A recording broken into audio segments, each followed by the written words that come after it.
Ai de mine ți acolo. Hello!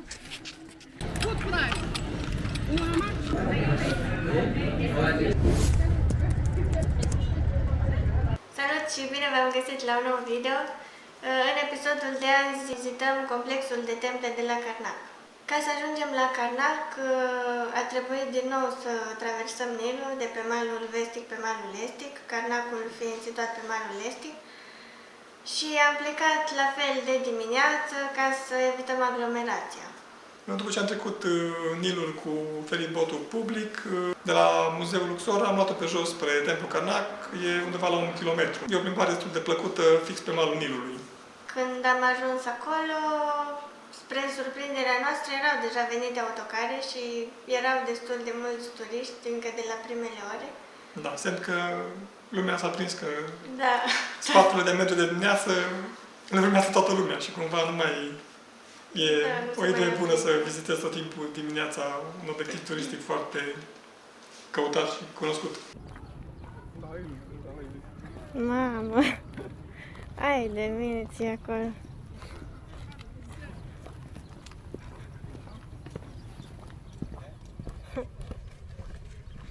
Ce să facem?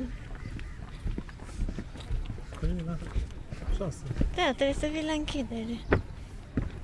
Biletul de intrare la Karnak a fost 220 de lire egiptene de persoană, adică în lei ar veni cam 30 de lei. Citisem de dinainte cum că ar fi nevoie de o taxă suplimentară pentru a face poze cu aparat profesional sau dacă vrei să intri cu un trepied. Ne așteptam să trebuiască să plătim un bilet extra, dar nu a fost nevoie. Cum ziceam, situațiile astea se tot schimbă în Egipt. Pleci cu ideea că trebuie să-ți iei bilet, ajungi acolo, nu mai trebuie să-ți iei bilet extra, sau poate pleci cu ideea că totul e bine și nu trebuie să plătești nimic în plus și ajungi acolo și ți se bagă un bilet în plus. Așa că ne-am bucurat că am putut să intrăm și cu trepied și aparat foto și ce am mai avut la noi.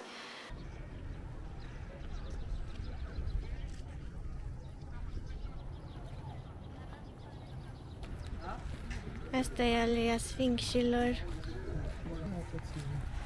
Da, nu mai au toți capul.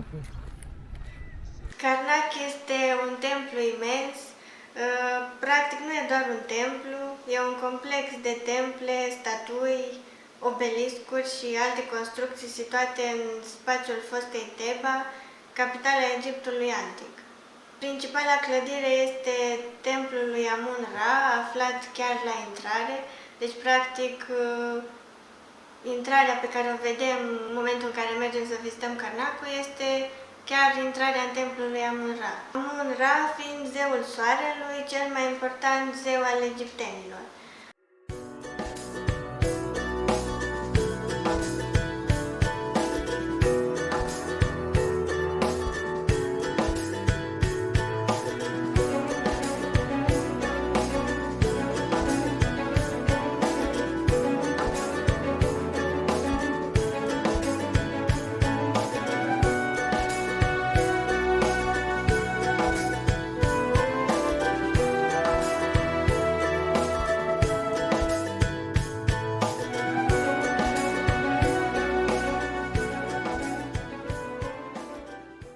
Cea mai frumoasă parte a templului lui Amun-Ra este marea sală hipostilă, cu o serie de coloane dispuse în mai multe rânduri. Fiecare coloană are undeva la 25 de metri înălțime. De menționat că acele coloane nu sunt toate chiar drepte, adică în poziție verticală perfect, pentru că au fost de-a lungul timpului... Da, nu au fost descoperite așa, au fost ridicate ulterior. Erau dărâmate și pe bucăți și au fost refăcute, se și vede care porțiuni, să zic așa, au fost descoperite în formatul original și care au fost refăcute pentru a fi în ziua de azi puse în picioare. Da, unele dintre ele sunt consolidate și chiar atunci când ne plimbam printre coloane, vedeam cum erau studenți de la arte, cred că erau. Arte sau istorie. Da, nu știu exact, și curățau. Da, curățau desenele. Da, și atunci vedeam Că, de fapt, Culorile erau foarte intense. practic, culoarea aceea maro a coloanelor e dată de praful din aer și de nisip. Deci, pentru că nu plouă aproape deloc în zonă. da. Și e foarte mult praf și mult vânt care tot timpul depune praf pe coloane. Culoarea originală e acoperită cam tot timpul cu un strat ușor de praf. Și ne gândim că poate din cauza asta s-au și menținut atât de mult în timp, fiind acoperite, cumva a fost așa ca un strat protector. Carnacul a fost construit în etape, circa 30 de faraoni au contribuit și în felul ăsta a ajuns să atingă o dimensiune și o complexitate nemai văzută la acea vreme. Aproape fiecare faraon din acea dinastie a adăugat ceva la locul templului.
Hello.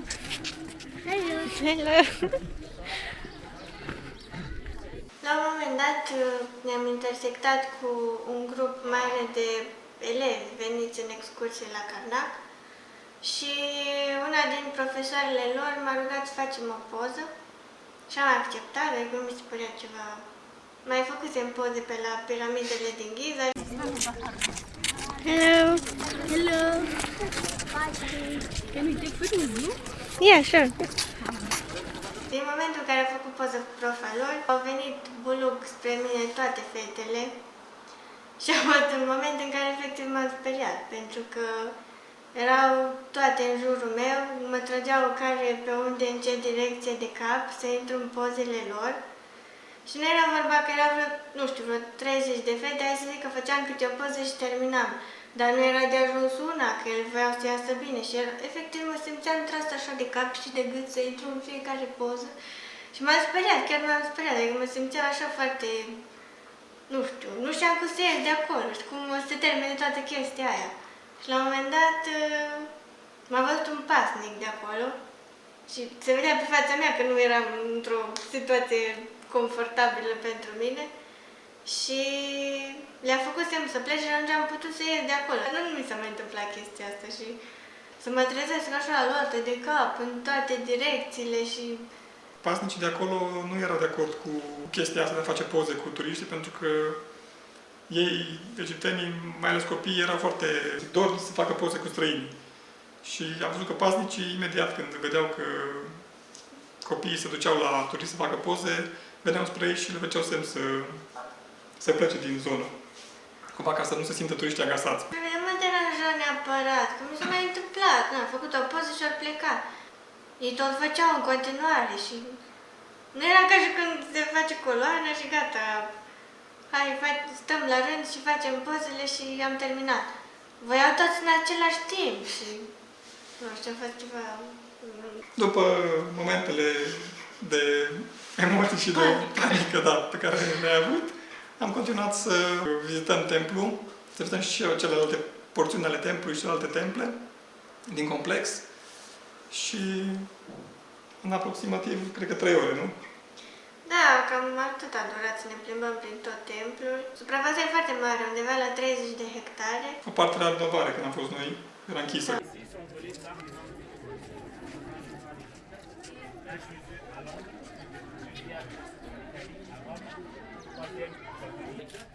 So why we supposed to wait 10 days to the mud bricks to be dried?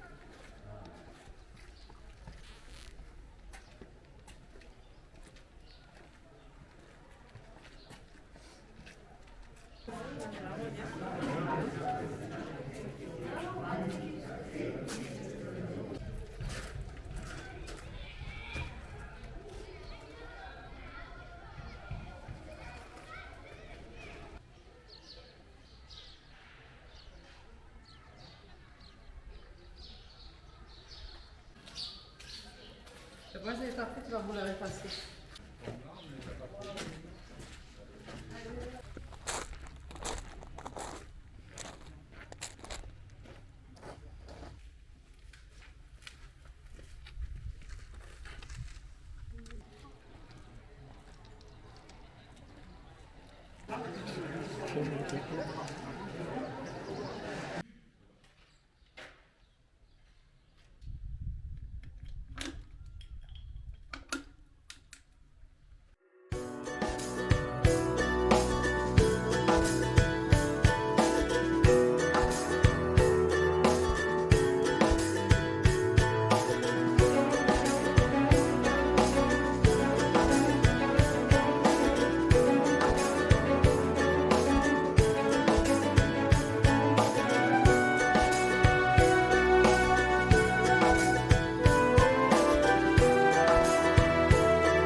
Dincolo de partea foarte interesantă cu templul lui Amun-Ra și cu acele coloane, mie mi-a plăcut foarte mult și templul lui Honshu.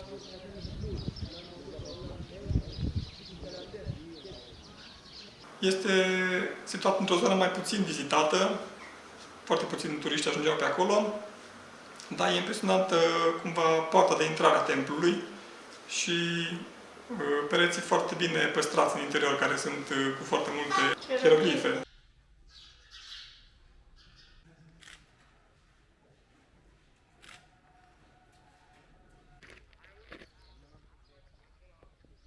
După câteva ore, da, deja începea să se aglomereze, veneau grupuri cu ghizi, era și un grup din România la un moment dat.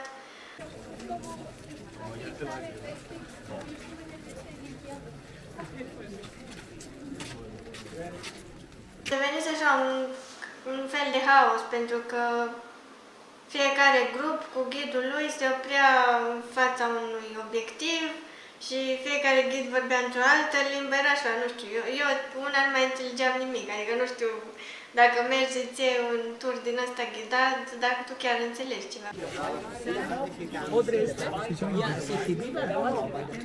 Toți la același loc aproape și vorbesc și explică altceva.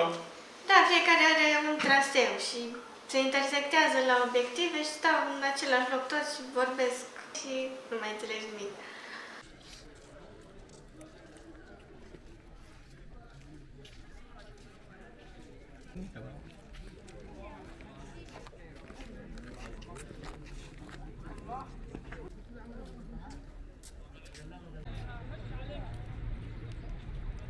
La ieșire am fost preluați de vânzătorii de suveniruri, care vindeau tot felul de sculpturi în piatră, în marmură, în... Da, și papirus, care zic eu că e original. Da, și papirus, care zic eu că e original, doar că în momentul în care refuzam să cumpărăm, ziceau că e $1 sau €1. Le spuneam că nu am nevoie de produse respective, că nu am ce face cu ele și că nici dacă sunt gratis nu le luăm.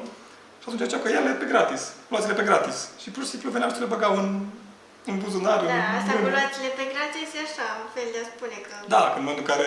Odată m-aș ce ai lua- pus mâna pe un obiect, gata, nu, se ține de tine până îi dai ceva. Și noi oricum de regulă nu prea cumpărăm suveniruri, pentru că nici nu vrem să îngreunăm bagatul.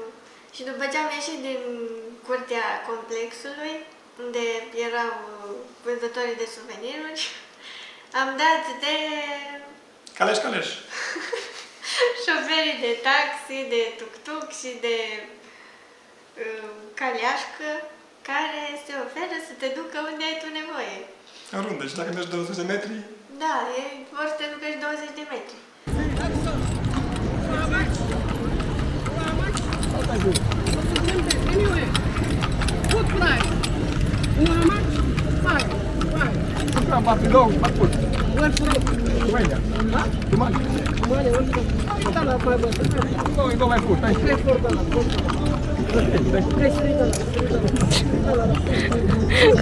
Noi vreau să mergem spre templul Luxor, care e la o distanță relativ mică, nu știu, un kilometru, tot cam jumătate, așa cam era, așa. da?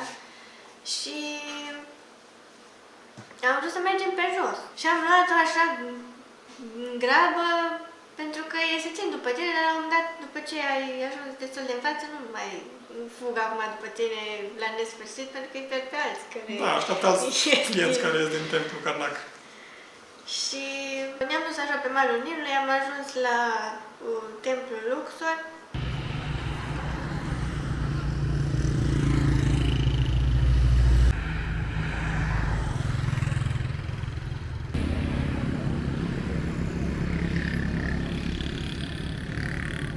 Se poate vedea efectiv de pe trotuar tot templul, adică poți să te duci în jurul lui și după ce l-am văzut din exterior și mai ales după ce văzusem complexul de la Karnak, ne-am dat seama că nu mai avea rost să mai plătim intrarea, pentru că templul Luxor cu Karnakul sunt asemănătoare, doar că Luxor e la o scară mult mai mică.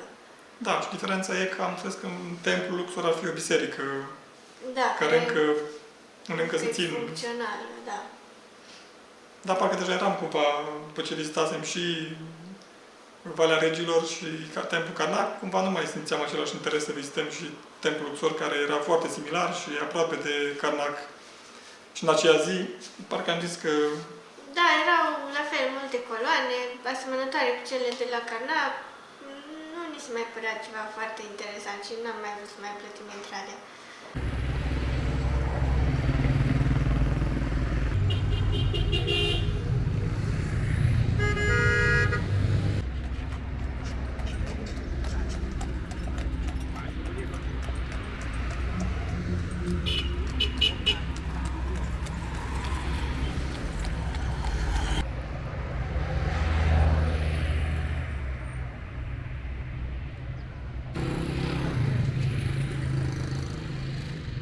Încercam să găsim un loc în care să mergem să mâncăm și ne plimbam pe acolo prin zona centrală și la un moment dat am ajuns în bazarul din Luxor. Nu-l căutam neapărat, am ajuns la el așa întâmplător. în suc, În suc, da, așa se numesc. în limba arabă, suc înseamnă bazar.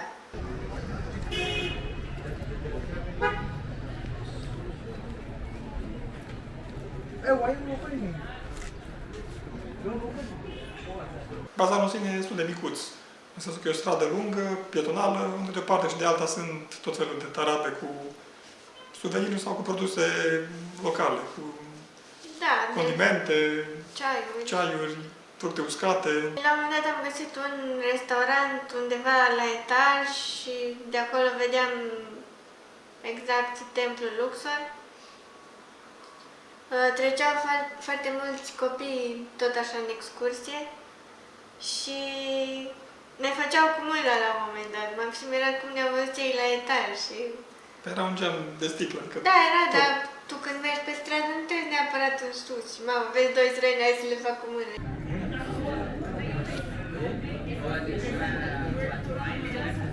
După ce am mâncat, deja era spre seară și ne-am dus spre port ca să luăm feribotul pe malul celălalt, unde aveam cazarea.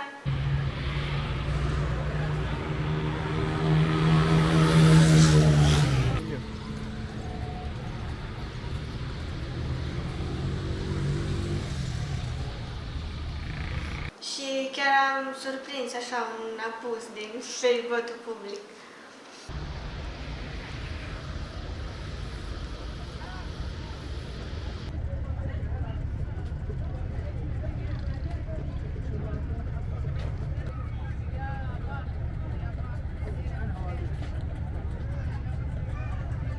Deși templul Karnak este promovat ca fiind cel mai atractiv din Luxor sau chiar din Egipt, multe publicații sau recomandări de călătorie, cumva personal nu l-am simțit chiar atât de...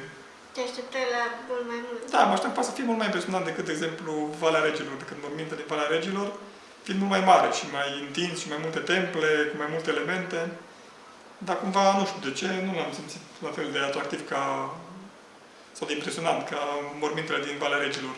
Modul în care te simți alterat așa de toată aglomerația și... Da, poate și asta, că la mormintele faraonilor cumva am fost mai singur, nu era alta lume și am putut simți mai mult locul decât la Karnak, unde deja era foarte multă vânzoleală și gălăgie și poate că da, asta e un alt motiv. Cam asta a fost o altă zi a noastră în Luxor. În videoul următor vizităm templul mortar al lui Hatshepsut. Vă mulțumim că v-ați uitat până la final. Și ne vedem în următorul video.